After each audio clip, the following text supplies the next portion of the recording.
Díomh agus fáilte romh. Hello and very welcome to you all. It's Misha Amy. I'm Amy, the crafty Kylock, and today I'm bringing you episode 3 of Real Revolutionaries, Irish Women in History.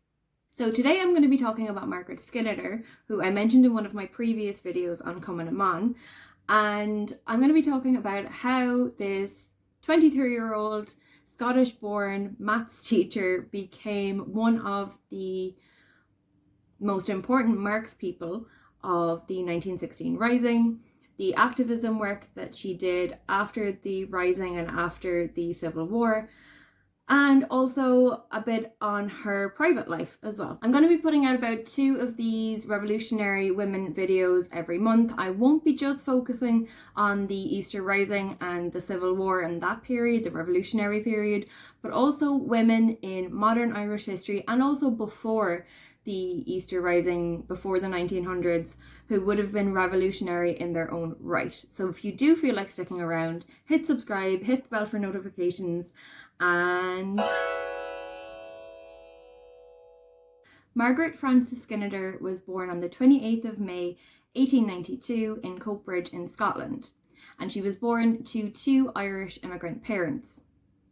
Margaret worked as a maths teacher and also was quite heavily involved in activism, having joined Cumann na mBan in Scotland, in Glasgow specifically, and also she was involved in the women's suffrage movement in the UK. Specifically, it's noted that she attended a protest outside Perth prison where inside suffragettes who had been imprisoned were being force-fed because they were on hunger strike.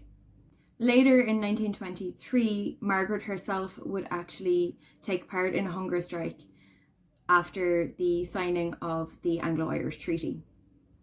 But more on that later. While living in Scotland, Margaret was a member of a rifle club, and these rifle clubs were set up to help people, women, men, all types of people, to learn how to use and shoot rifles, with the view to them helping defend the British Empire. Now, as you can imagine, this is quite ironic given Margaret's later in life participation in the Easter Rising. Following her membership of Cumann na mBan in Scotland, she began to smuggle detonators, bomb-making supplies under her hat and in her coat on the way from Scotland to Dublin on the ferry. She also became quite friendly with Countess Constance Markievicz and also Madeleine French Mullen. In fact, prior to the 1916 Easter Rising, herself and Madeleine French Mullen would go out to the hills around Dublin and practice bomb making and bomb detonation with dynamite and the various wires and detonators that Margaret herself had smuggled in from the UK. During the Easter Rising, she worked as a scout, keeping on lookout around the general areas. She also worked as a message runner and did this while dressed as a boy. She's also reported to have been a very good marks person and very efficient as well with her aiming and shooting. A quote from her autobiography, Doing My Bit for Ireland, says that it was dark there, full of smoke and the din of firing, but it was good to be in action. I could also hear their shot hailing against the roof and wall of our fortress. For in truth, this building was just that. More than once I saw the man I aimed at fall. And the fortress she's referring to there in that passage is actually the roof of the Royal College of Surgeons. Another quote in reference to one of the 4 men that was under her command, if you like, on the roof. She was one of 5 snipers. She was getting a bit of sass from one of the men who basically thought that because she was a woman, she shouldn't have been there. And it was too dangerous and all that malarkey.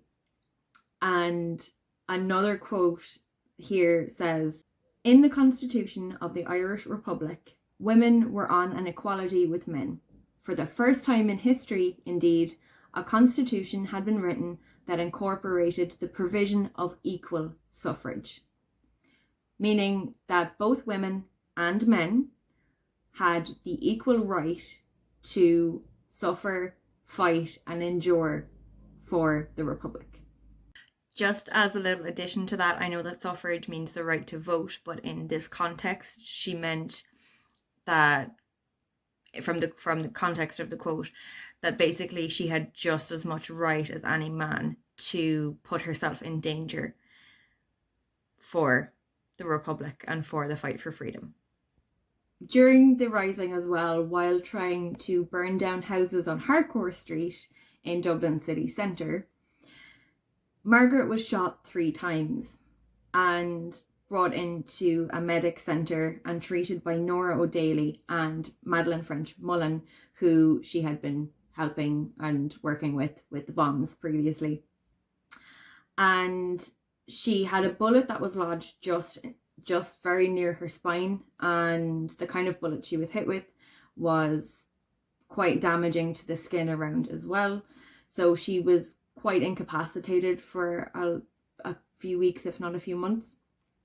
And her only regret, she says, in this entire situation is that she didn't get back to the Shelburne Hotel in Dublin to burn it down. The type of bullets that she was hit with were called dum-dum bullets. Now, I don't like that phrase because it is kind of ableist, but essentially that's what the bullets were called. The type of bullets expanded almost like shrapnel, and she had very bad corrosive damage to her back and up her side.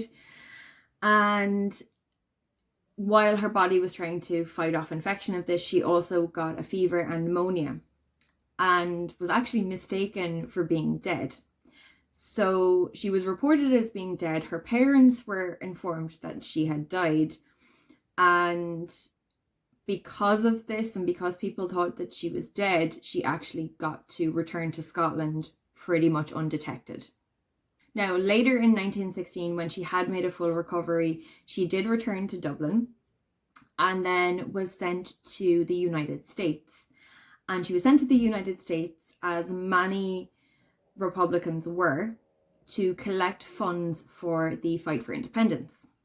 While she was over in the United States as well, she did lecture and give talks with other members of Cumann na mBan and other women who had fought in the revolutionary fight back in Ireland.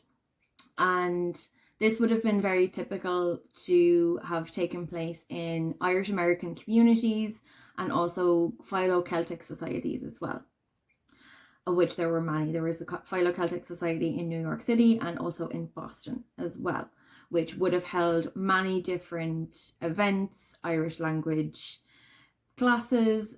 They would have done Irish language publications and also promoted Irish culture, customs, music, history, etc. Also, while she was in New York, she wrote and published her autobiography.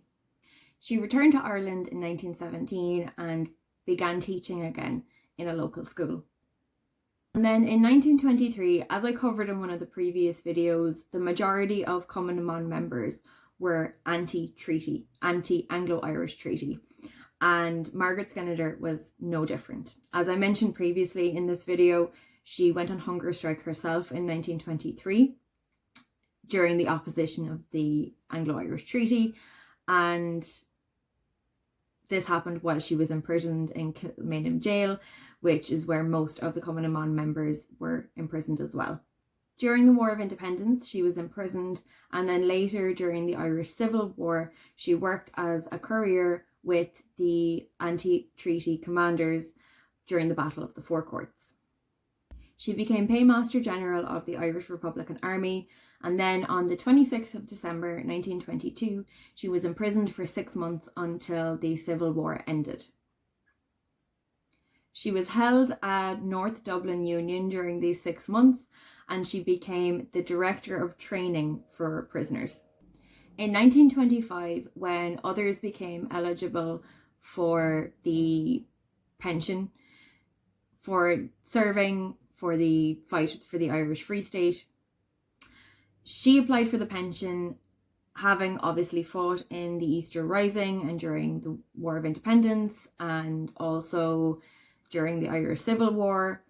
but she was denied on the grounds that she was a woman, but also it's not officially noted, but it is very much acknowledged that the anti-treaty side were often denied pensions on the grounds that they were anti-treaty, and the treaty won, or at least the treaty was voted in.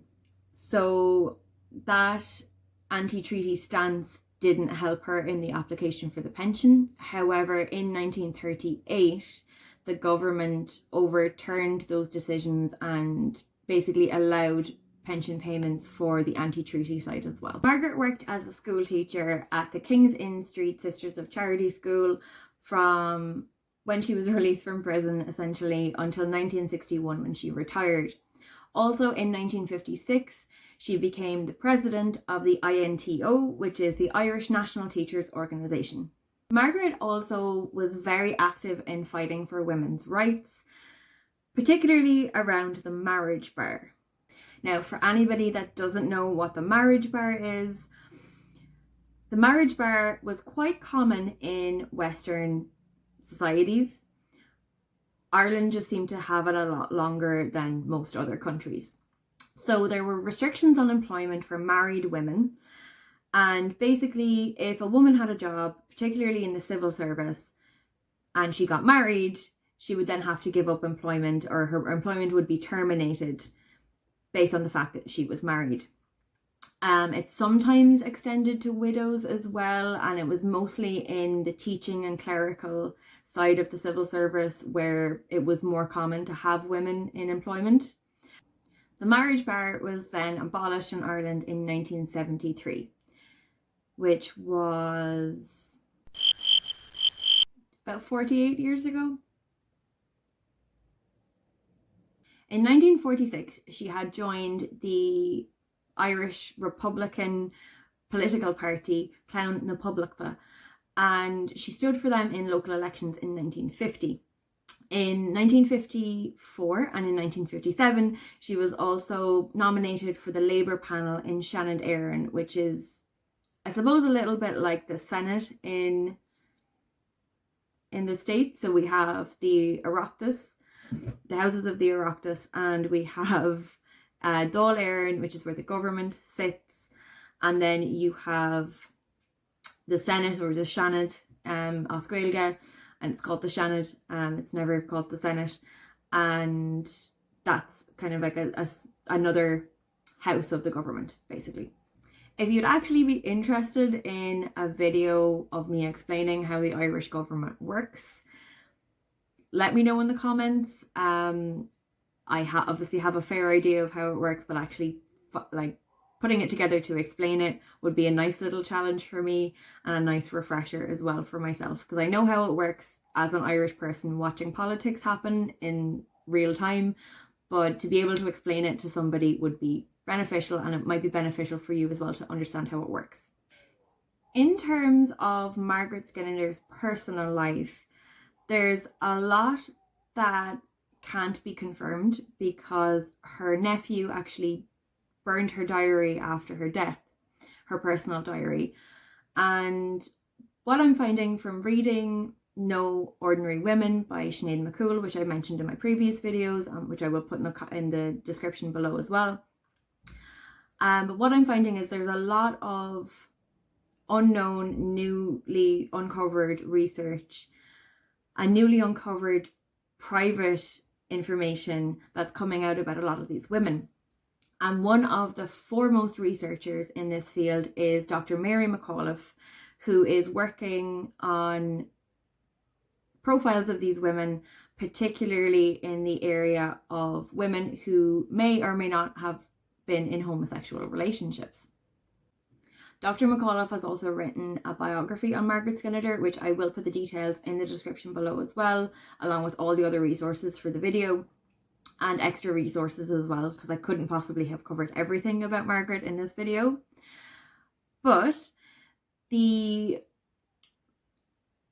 evidence seems to show that Margaret was in a very close relationship with Nora O'Keeffe, and she would have met Nora while she was in the United States collecting funds for the fight for freedom back home. Nora was also a member of Cumann na mBan, was very active in the Easter Rising as well. And from 1919, we have evidence that they were living together as a couple right up until Nora passed away in 1962.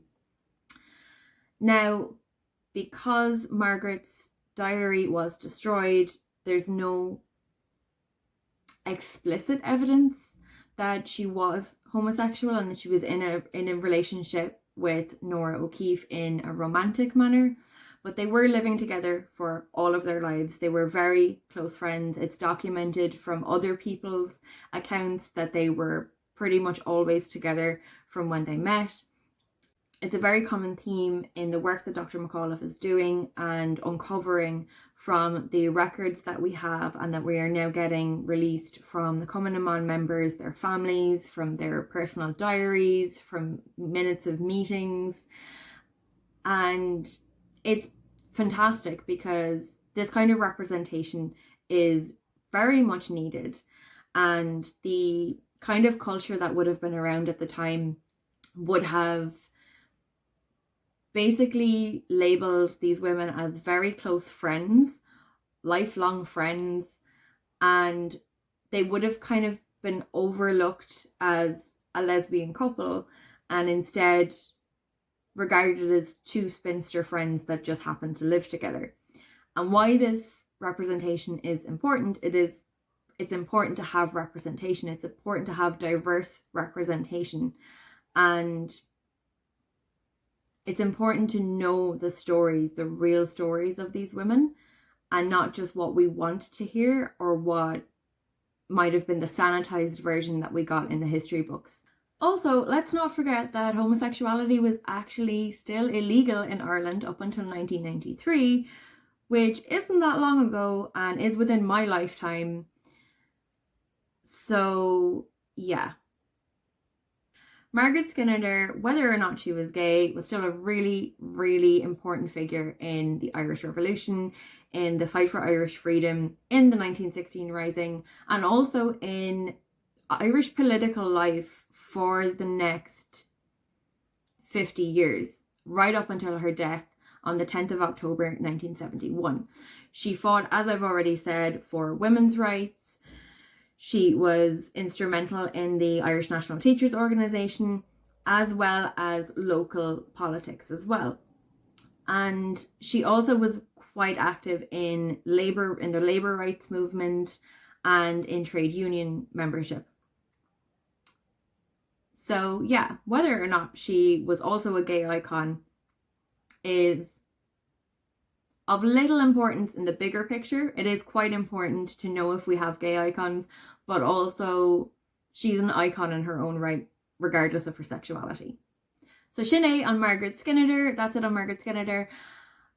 I hope you enjoyed the video. I hope you found it informative. I've left lots and lots of sources, videos, etc. in the comments below, so you can, if you've piqued your interest during this video, you can have a look down in the description and find out more information. I leave the books, the blog posts, articles, anything like that down below. If you did like the video, please give it a like, give it a thumbs up. I'm very much enjoying making these videos on all the different things that I am interested in terms of Irish history, folklore, culture, etc. So if you do like it, give me a thumbs up. If you haven't subscribed already, do hit subscribe and hit the bell for notifications so you can find out when I have new videos released. I'm aiming to upload twice a week, to two to three times a week for the next month anyway. I have all my content planned out, so I'm really excited. I have some really interesting videos coming up. I'm really enjoying doing the research on them, learning more myself, and then being able to present the knowledge to yourselves. But do please give me a like if you haven't subscribed already. As I said, it just helps boost the channel. The channel is getting a nice little bit of traction now, and if you haven't already followed me on my other social medias, that's also in the description below, and you can find out when I'm going to be posting. I'll also have little sneak peek snippets on TikTok, etc. Before the videos actually come out themselves. So, slán go fóill, I'll see you in the next video.